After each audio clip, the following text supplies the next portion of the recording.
A warrior for justice. The life of Robert F. Williams. Robert F. Williams was born in Monroe, North Carolina in 1925. He became a powerful voice in the fight for civil rights. Williams believed in equality and justice. He challenged segregation and discrimination. Williams led the NAACP chapter in Monroe. He fought tirelessly for the rights of Black Americans. Williams's upbringing exposed him to the harsh realities of racism. He witnessed firsthand the violence and oppression faced by Black people in the Jim Crow South. These experiences ignited a fire within him. Williams was determined to fight for a better future. He would not accept a life of second-class citizenship. Williams's leadership extended beyond the courtroom. He understood the power of community organizing. Williams rallied Black residents to challenge segregation at the local swimming pool. He also led efforts to integrate the public library. These acts of defiance demonstrated the growing strength of the civil rights movement in Monroe.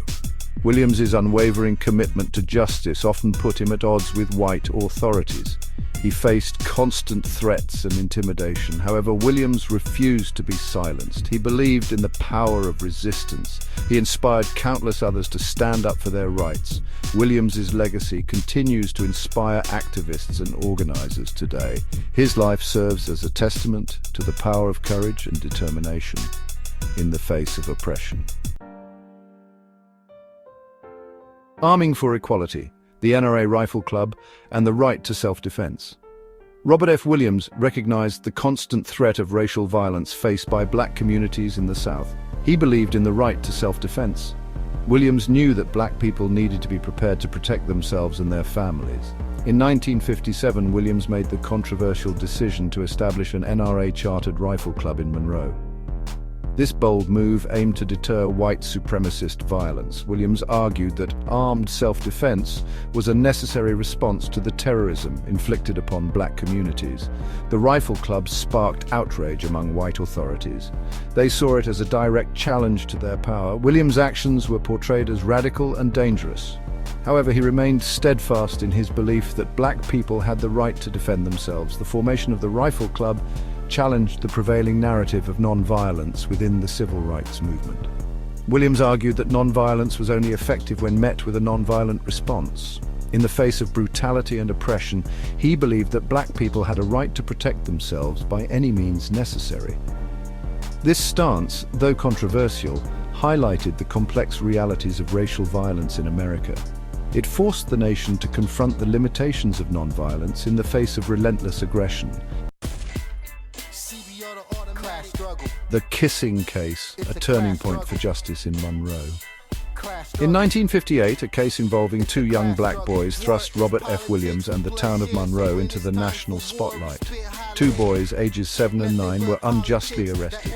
Their alleged crime? Accepting a kiss from a white girl their age. This incident, which became known as the kissing case, exposed the absurdity and cruelty of Jim Crow justice.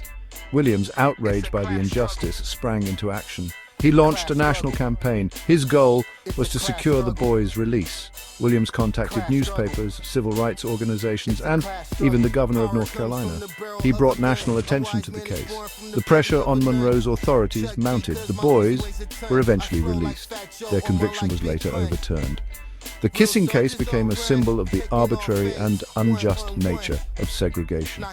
It showed the world how easily the law could be twisted to uphold white supremacy. The case also highlighted the effectiveness of Williams's direct action approach. By mobilizing public opinion, he forced authorities to back down. This victory, though small in the grand scheme of the civil rights movement, demonstrated the power of organized resistance.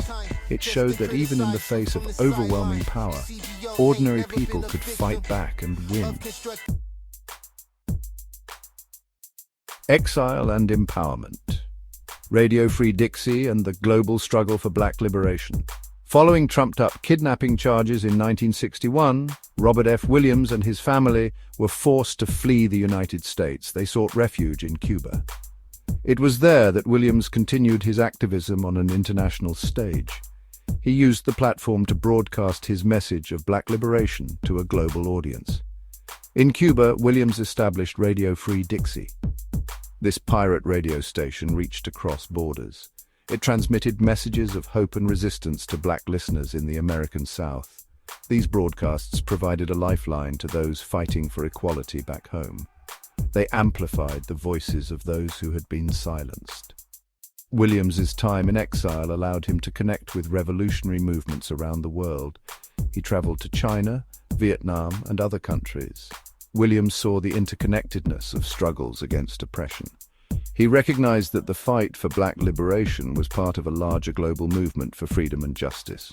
Through his writings, speeches, and radio broadcasts, Robert F. Williams helped to internationalize the struggle for black freedom. He forged connections with revolutionaries and activists worldwide. They shared a common goal: dismantling systems of oppression. Williams' experiences in exile underscore the global dimensions of the fight for civil rights. They revealed the transnational networks of solidarity that sustained the movement. Even in exile, Williams remained a powerful voice for change.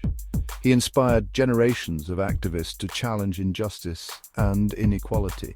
His legacy continues to resonate today. It reminds us that the struggle for liberation knows no boundaries.